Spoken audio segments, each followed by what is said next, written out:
suffering, the sorrow, the glory, the shame, the killing and dying, it was all done in vain. Oh, Willie McBride, it all happened again, and again, and again, and again. We are back. Jason Bermas on the eve of the Money Bomb, the end, the last 2 hours. Remember, you can give at 1-888-201-2244. That's 888-201-2244. We are joined by Betty Henderson of SSRIstories.com. How are you tonight, Betty? Do we have her yet? Oh, are you there? Yes. I'm sorry. Hear me? Yeah. They just had to hit a button. I'm sorry about that. Oh, okay. Why don't you tell people what you dedicate the website to and how you got involved in the subject matter? Well, SSRIstories.com deals with the Prozac-type drugs. You know, Prozac, Paxil, Zoloft, Celexa, Luvox, Lexapro. There's a bunch of them. They're called the Prozac-type drugs. They're SSRI, selective serotonin reuptake inhibitors, and they're antidepressants, and millions of people are on them. And they're causing a lot of problems for many people. Now, first of all, I want to say if you're taking one of these, you think you're doing okay, then don't ever go off of it. I mean, you know, in the sense that withdrawal is often more dangerous than staying on the medication. It can cause withdrawal mania, and you could go into some kind of suicide or homicidal action, you know, so you have to be very cautious about that. But we just knew too many people that were injured by these drugs, and so I decided to start this website. And it consists of 3,121 cases that were reported in the media. These aren't personal stories. That were reported in newspapers and occasionally journal articles about people who did something terrible on an SSRI, usually violence or a suicide or some kind of criminal activity like arson or different things. Before we get into those stories, why don't you explain to people, what is a reuptake inhibitor? Well, what it does is there's a neurotransmitter in the brain called serotonin, and the Prozac type drug will stop the uptake of serotonin into the synapse so that there consequently is more serotonin floating around in the brain. So that's how it inhibits it. That's the way it works. Now, as I understand it, drugs like Prozac and whatnot, their main ingredient is fluoride. Is that true? Well, yes. I don't know if it's their main ingredient, but it's a big part of their ingredient, yes. That's just unbelievable to me that they put fluoride in antidepressants, and then they also put it in the water supply, in the toothpaste, in now, I mean, tons of food products. I think this is kind of getting out of control, in my opinion. What are some of these horror stories? I mean, you said 3,121 cases. I know we've covered at least, 3 dozen of them on this program alone in the past 3 or 4 months. But what do you think some of the more drastic cases have been? Well, of course, at the top of the page, after you go into the cover page for SSRIstories.com, and you read the cover page, you can click into the index, and at the top are the 48 school shootings. You see, we didn't have school shootings much, before Prozac was introduced in 1988. And what it does is it makes people become manic and psychotic. And, I'm not just making this up. This is actually in the physician's desk reference, that you can become psychotic on these drugs. These are some of the reactions that you can have to the drugs. In fact, the FDA even issued a public health advisory in March 22nd, 2004. I think that they were even concerned. And on it, they talk about how people have more agitation, more anxiety, more panic attacks because of the drugs. Because of these SSRIs, they have insomnia and irritability and hostility, and they're impulsive. They have severe restlessness. And then hypomania and mania have been reported in adult and pediatric patients. On the other side, I want to talk about more of these side effects and why the FDA even allows these drugs on the market if all these side effects are just out in the open. The good old folks at New Silver Solution. And the website is supernaturalsilver.com. Supernaturalsilver.com. This is something that kills bacteria, viruses, you name it, well documented. They've got it down to a super small nano-sized particle. Supernaturalsilver.com. Check them out at InfoWars.com. We are back with Betty Henderson of SSRIstories.com. And we're talking about all the side effects that the FDA actually acknowledges of these serotonin reuptake inhibitors.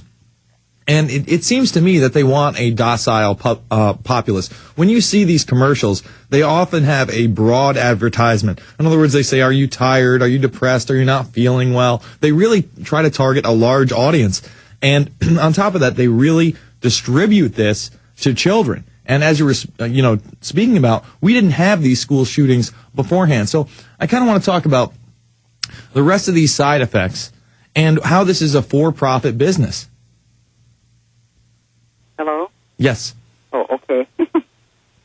You wanted to talk about the side effects? Yeah, well, the side effects and then how this is a for-profit business, how it only really helps them to sell this to as many people as possible. Okay. Antidepressants actually were first invented around like 1959, 60, 61, Mm-hmm. And they noticed then, as early as the late 50s, that they had the potential to induce mania and psychosis.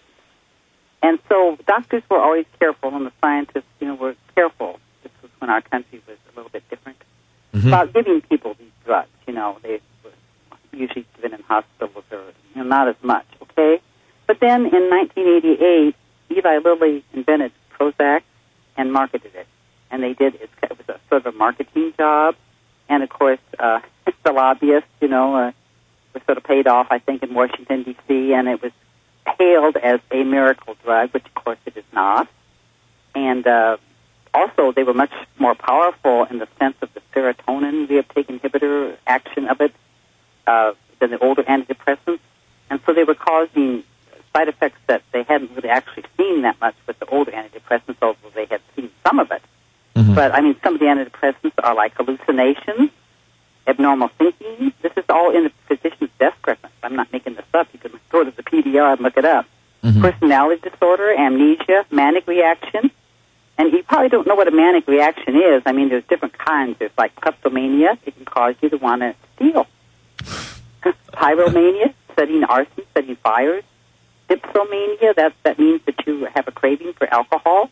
Many people who start on these SSRIs, like Prozac and Paxil, Zoloft, end up becoming alcoholics, and they don't know why. They haven't a clue. These people have no clue. It makes you sometimes emotionally unstable, and then you abuse alcohol. Also, hostility is listed in there, and these are not rare reactions. They're listed as either frequent or infrequent. Like confusion is listed as frequent. So is sleep disorders. So is amnesia, listed as infrequent, frequent, and then paranoid reaction is infrequent but not rare. These are just a kind of unbelievable thing. Then psychosis is not listed as rare; it's listed as infrequent. But of course, this was done during the clinical trials when they did not let anybody in who was suicidal or kind of goofy. You know what I mean? In the sense that so these people, they were just really people who were moderately depressed. That was most of what the clinical trial was, even mildly to moderately depressed or stressed or something. And they had psychosis. They also cause agitation. That is listed as frequent in the physician's desk reference and in the insert to the drug. Mm-hmm. They cause abnormal dreams. They can suppress your REM sleep and then allow your muscles in your body to move when they're ordinarily, in REM sleep, when you're dreaming, you're paralyzed. But with these drugs, you can actually move.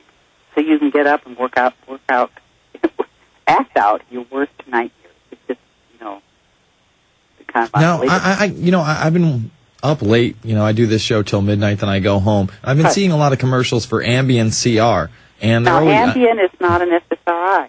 Mm-hmm. It is a benzodiazepine, and they have been known to cause these kind of reactions too, not so much the mania as they have caused the sleep disorders. So what is the difference between the two? Because I see a lot of the same side effects that we're talking about in the advertisement. They say hallucinations, sleepwalking, sleep driving, depression. The main difference is that the SSRIs are more deadly and that they can cause you to murder people. Really? Because you become manic. I don't know if you know what a maniac is. Do you? Well, I know what manic is, and I guess I've encountered a few maniacs in my day. We used to talk about maniacs back in the olden days, because I'm getting kind of old now, and everybody kind of, would shudder, like what a maniac was. And yeah, so the benzodiazepines like Xanax, they can cause sometimes a paradoxical reaction instead of like being more sleepy, you get more agitated and things like that. But they weren't widely known for these mass murders. So let's talk about some of these mass murders. Let's talk about some of these school shootings. You say you have over 3,000 stories on your website related to SSRI, violence and aggression. Let's talk about some of the more extreme cases. Oh, okay. Well, of course, Columbine comes to mind first. Eric Harris. Yeah, and Dylan Klebold. Yes. Dylan Klebold, we never knew what he was on because his records were sealed.